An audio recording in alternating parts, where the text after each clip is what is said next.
Very good morning, students. So students, today we will start with a new chapter, that is matter around us pure? And students, you will find attached PDF file of question and answers of chapter 1. Okay, so please write those question and answers in your classwork copy. I have also given some solution of some of the homework questions, but those homework question solutions you write in your homework copy if your answer is wrong. Okay, and please complete it in 2 days, and please do write in your copies. I can ask any day from anyone to submit it. And the students, and I also want to make one thing clear: the question answers which are given to you by me, please don't submit those question and answers for correction in the clarification hour, because those question answers I am only giving you. You are supposed to submit only the homework assignments or assignment or classwork assignments if I give you. Okay. Now students, what do you mean by the topic is matter around us pure? What is matter? Now you know everything around us is matter, which exists in solids, liquid or gaseous form. Air surrounds us, so that is also matter. A gaseous form of water, a gaseous form of matter. Water is there around us, that is also matter. That is a liquid form of matter. Okay, so now the question is, are all these things pure? What do you mean by pure? Now you go to grocery shop, you buy things, you buy juice, you buy fruit juice, you buy milk, ghee, oil, and then you say that this is pure, this is not pure. Okay, I should take that type, that ghee is more purer than that another ghee. You talk like this. So what do you mean by pure? Okay, I'll give you one example. Now orange juice, one orange juice is available in the market, and one orange juice you can prepare at home also.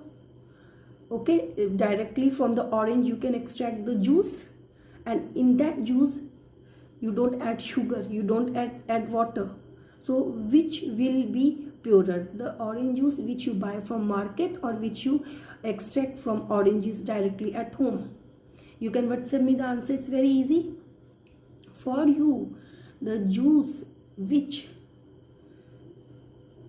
you extract directly from orange, that is pure, and for you the juice which you buy from market, that is not pure, because that juice contains sugar also and that juice contains water also. So that is the definition of pure in your terms. But students, for a common person, this is the definition in which nothing is added, nothing from outside is added, or which have no adulteration. But for a scientist, all these things actually mean mixture. Okay, for a scientist, all these things are actually mixtures of different substances. I hope it is clear. You call that orange juice which you buy from market as impure, but common men say it impure. But for scientists it is not impure. Scientists will not call it as impure, rather scientists will call it as a mixture of different substances. So for a scientist, the orange juice which you buy from market, that is mixture of water, orange juice, sugar and some other substances. For a scientist, milk is a mixture of water, fat, proteins. Okay, so what is a pure substance? What do you mean by pure substance? Okay, just see here.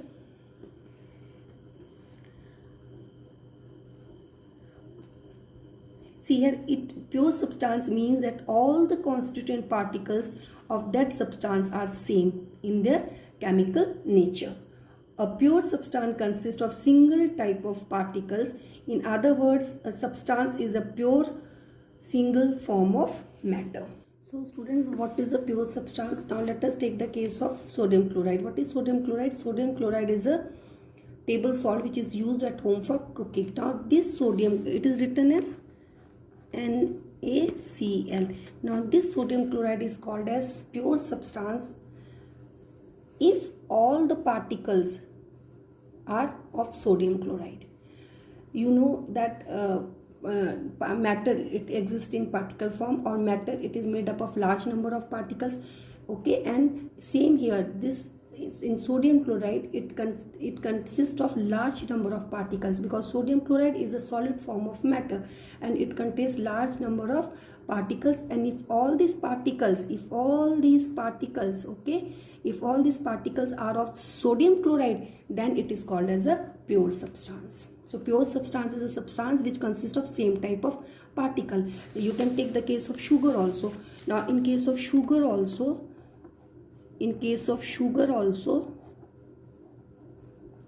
okay, sugar is solid form of matter, it also consists of large number of particles. So in sugar, if all the particles are of sugar, okay, then it is called as a pure substance.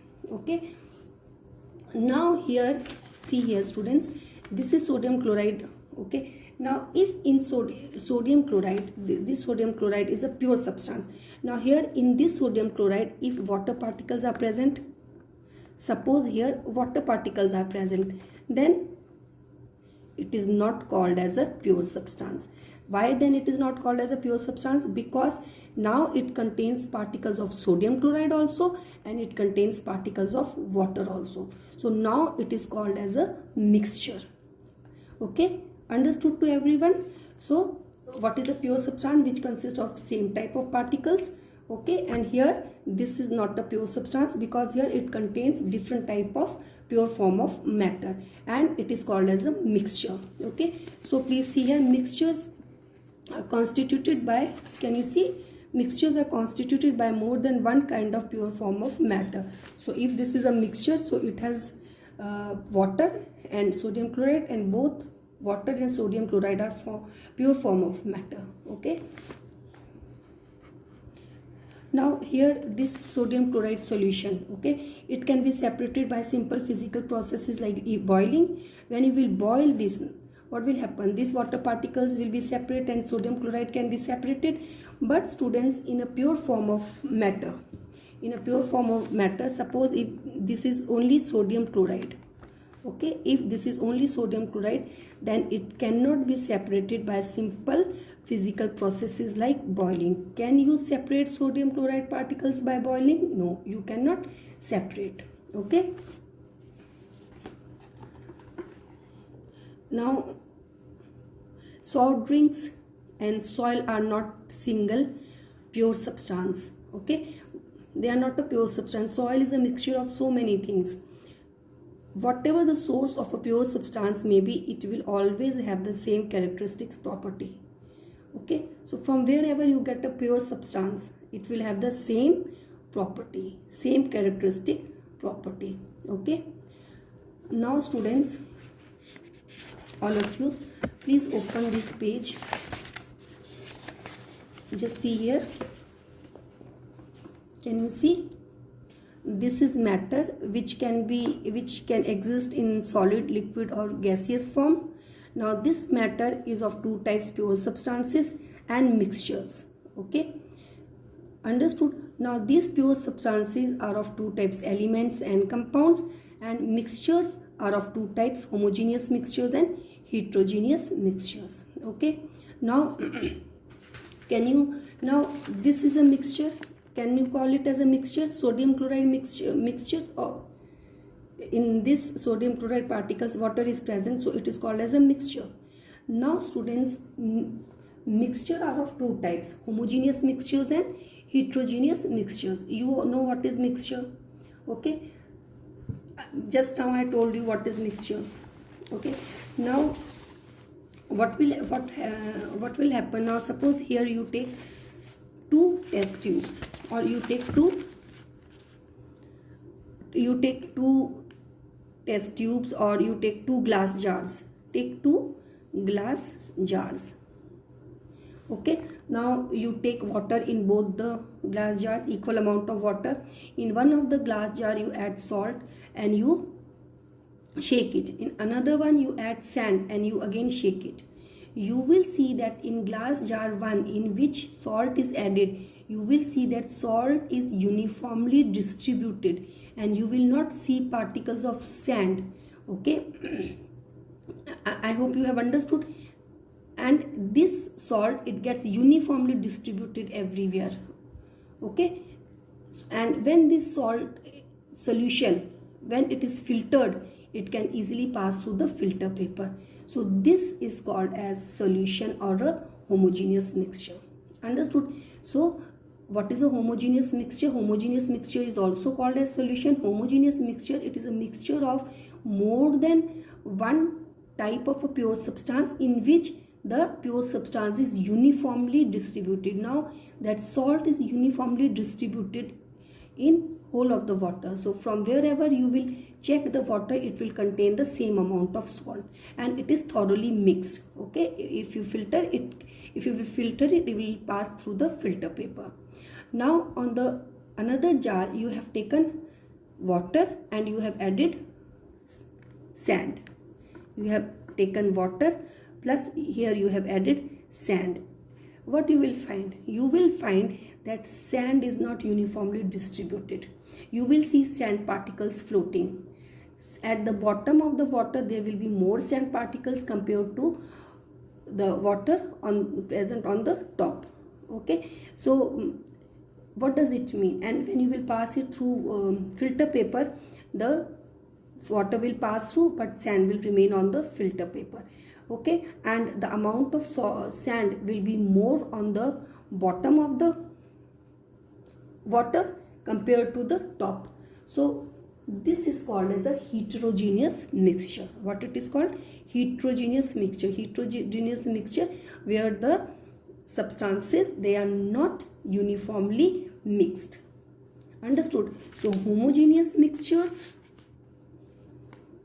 homogeneous mixtures, okay, which are also called as solutions. Homogeneous mixtures are also called as solution.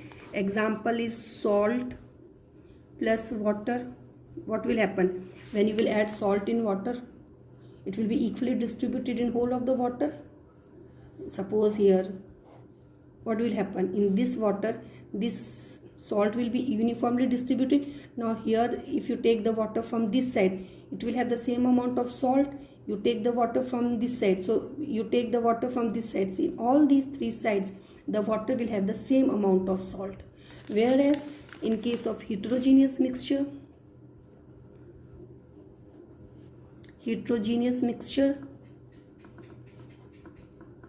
example, I will take sand plus water. So what will happen here? Here, if you take here like this is water. So sand will be more at the bottom. Okay. In this lower part, you will find more sand particles. And sand will not mix uniformly. You will see sand particles floating. Okay. So at the bottom, there will be more sand particles. So if you take water from here, you take water from here, equal amount, you take equal amount of water from these three places, you will find that sand particles will be more here compared to other parts. So that which shows it is not uniformly distributed, and when you pass it through filter paper, water will pass through but sand particles will remain on the filter paper. So such type of mixtures are called as heterogeneous mixtures. So there are two types of mixtures, homogeneous mixtures and heterogeneous mixtures. Again, just turn this, open this table here. So matter, it is of two types, pure substances and mixtures. Mixtures, I told you, homogeneous mixtures and heterogeneous mixtures. Homogeneous mixtures have uniform composition. For example, sugar in water, salt in water, okay, sulfur in carbon disulfide, water in alcohol. And heterogeneous mixtures, they have non-uniform composition. Okay, for example, sand and salt, sugar and salt, water in oil. Okay, so that is heterogeneous mixture. Now pure substances are what? Pure substances are those substances which consist of same type of particles. So that is of two types, elements and compounds. Okay, so students, what is an element and what is a compound. That we will discuss in next class. Okay. So students, I will tell you the solutions of some of the homework questions given to you in chapter 1. Please open page number 9. Here, conversions. Now you have to convert this 300 Kelvin into centigrade. So for that, what you have to do, you have to subtract 273 from 300 and you will get 27 degree centigrade. Okay. Second is convert 573 Kelvin into centigrade. Just subtract 273 from 573. You will get 300 centigrade. Understood? What is the physical state of water at 250 degrees centigrade? It is in a gaseous state. In 100 degrees centigrade. 100 degrees centigrade also it is in a gaseous form. Okay, because 100 degrees centigrade is the boiling point of water. Now, answer number 4. Suggest a method to liquefy atmospheric gases. How you can liquefy atmospheric gases? By increasing the pressure and decreasing the temperature. Because on increasing the pressure, the gas particles will come closer to each other, and by lowering the temperature, okay, the vapors can be converted into the liquid state. And when on increasing the pressure, the gas particles or the particles come closer to each other, which is the characteristic, which is the arrangement of particles in liquid state. Okay, so students, we will do till here, and in the next class we will discuss what is element, what is compound. So please pay attention. Please understand clearly what is element and what is compound. These are the basic things in chemistry. If you don't understand this thing, then rest of the things will become difficult for you. You will not be able to understand it properly. Like suppose if you don't know ABCD, then you will not be able to write words. If you are unable to write words, you will not be able to frame sentence. So in order to frame a proper sentence, you should know first of all what is ABCD. So elements and compounds, you can say, is a ABCD of chemistry. Okay. So if you have any doubt, please clarify during clarification session. I find only 1 or 2 students, not others. Okay. Anyway, and revise whatever is taught to you. Okay. Students, thank you students. Have a nice